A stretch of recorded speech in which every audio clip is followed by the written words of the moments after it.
Today, I want to tell you about the power of yet.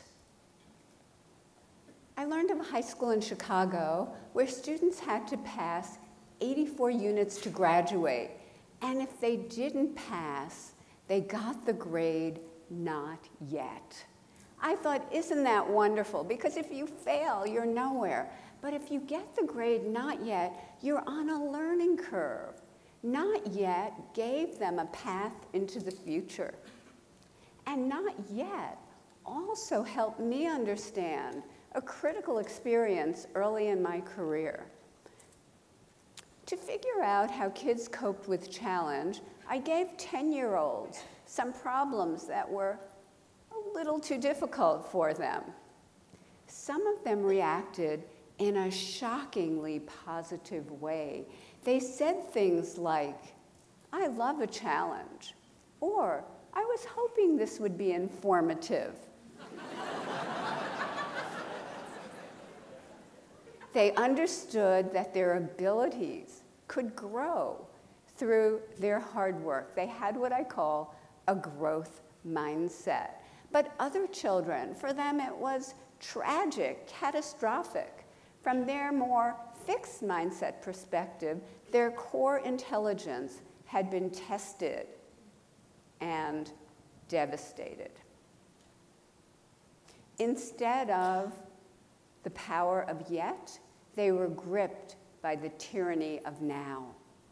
So, what did they do next?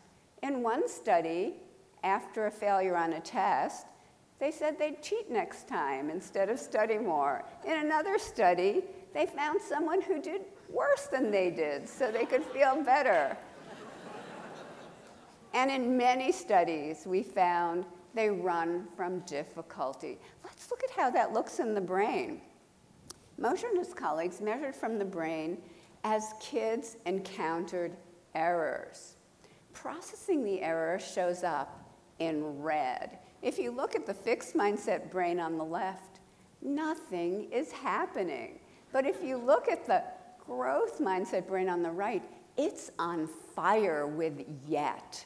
They're processing the error deeply, learning from it, and correcting it.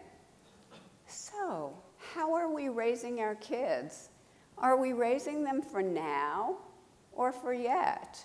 Are they focused on the next A or test score instead of dreaming big, instead of thinking about what they want to be and how they want to contribute to society? And if they are too focused on A's and test scores, are they going to carry this with them into the future? Maybe because many employers are coming to me and saying, we've already created a generation of young workers who can't get through the day without an award. So, what can we do? How can we build that bridge to yet? First, we can praise wisely. Our research shows that when we praise kids for the process they engage in, their hard work, their strategies, their focus, their perseverance, they learn that challenge seeking, they learn that resilience. Praising talent, praising intelligence makes them vulnerable. There are other ways of rewarding yet. We teamed up with game scientists at the University of Washington to create a math game, Brain Points. The typical math game rewards right answers right now, but not brain points. We rewarded process and the learning curve, so effort, strategy, and progress. The Brain Points game created more sustained learning and greater perseverance than the standard game.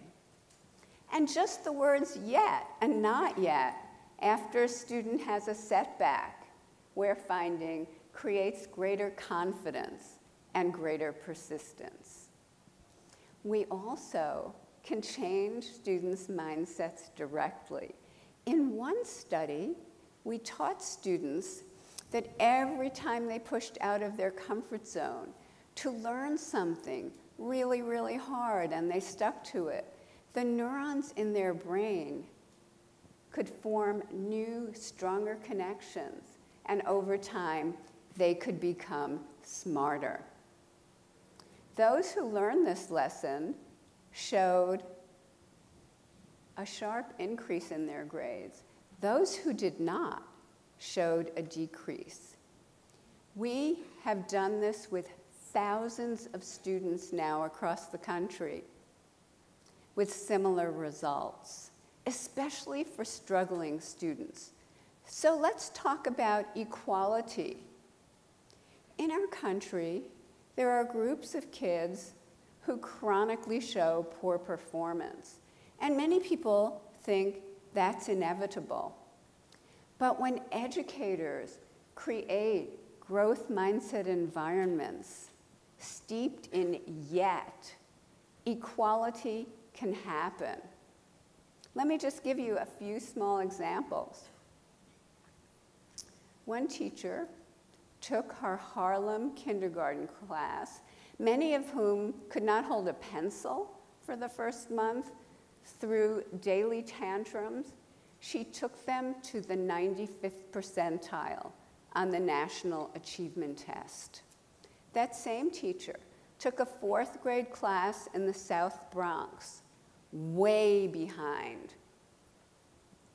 She took them to the top of New York State on the state math test.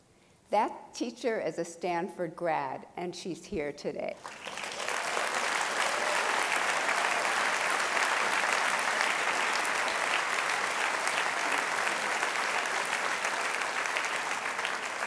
And another Stanford grad, a PhD student, Stephanie Freiberg, now a professor, went back to her Native American reservation in the state of Washington. She transformed the elementary school in terms of a growth mindset. That school had always been at the bottom of the district, at the bottom of the state. Within a year to a year and a half, the kindergartners and first graders were at the top of the district in reading and reading readiness. That district contained affluent sections of Seattle, so the reservation kids outdid the Microsoft kids. And they did it because learning a growth mindset transformed the meaning of effort and difficulty. It used to mean they were dumb, and now it means they had a chance to get smarter. Difficulty just meant not yet. Last year, I got a letter from a 13-year-old boy. He said, "Dear Professor Dweck, I read your book already." I like the fact that it was based on sound scientific research.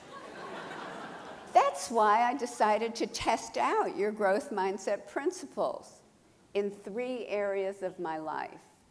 As a result, I'm earning higher grades. I have a better relationship with my parents. I have a better relationship with the other kids at school. I realize I've wasted most of my life.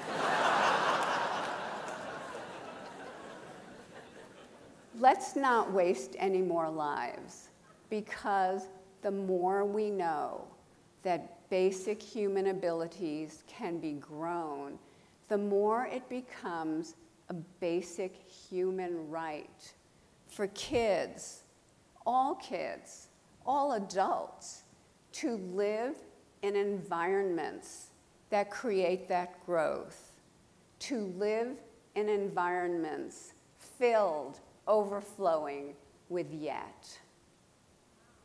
Thank you.